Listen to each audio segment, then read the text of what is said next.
आपके सामने कभी भी ऐसा क्वेश्चन आ जाए जो आपको स्क्रीन पे दिख रहा है, और ये रेलवे को प्रीवियस ईयर क्वेश्चन है ग्रुप डी को, कि 20 और 80 के बीच में 20 और 80 के बीच में कितनी अभाज्य संख्याएं होती हैं। तो 20 और 80 के बीच में कितनी अभाज्य संख्या होती है। तो सबसे पहले तो हमें ये पता होनी चाहिए कि अभाज्य संख्या कौन कौन सी हो गई।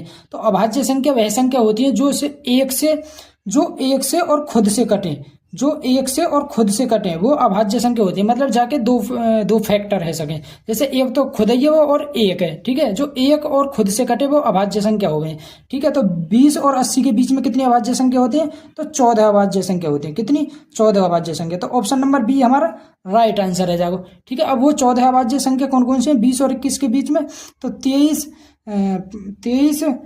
29, 31, 37, 37 के बाद 41, 41 के बाद 43, 47, 47 के बाद 53, 53 के बाद 57, 57 ना 59, 53 के बाद 59, 59 के बाद 61, 61 के बाद 67, 67 के बाद 71, 73, 79।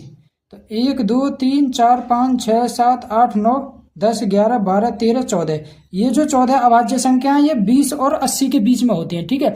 अब देखो अभाज्य संख्या के कुछ कॉन्सेप्ट हमें याद रखने हैं, जैसे कि ये तो सबको पता चल गया कि अभाज्य संख्या कौन कौन सी हो, जो एक से और खुद से कटे, ठीक है।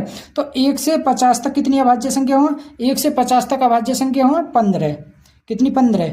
और 50 से 100 तक कितनी अभाज्य संख्या होती है, तो 50 से 100 तक होती है 10 अभाज्य संख्या। तो टोटल 1 से 100 तक कितनी अभाज्य संख्या है गई, 25 अभाज्य संख्या। अगर पूछ ले कि 100 से और 200 तक कितनी अभाज्य संख्या हो, 21 अभाज्य संख्या। तो 1 से 200 तक कितनी अभाज्य संख्या हो गई टोटल, इन्हें जोड़ दियो 46 अभाज्य संख्या। तो 1 से 200 तक कितनी अभाज्य संख्या हो गई, 46 अभाज्य संख्या, ठीक है।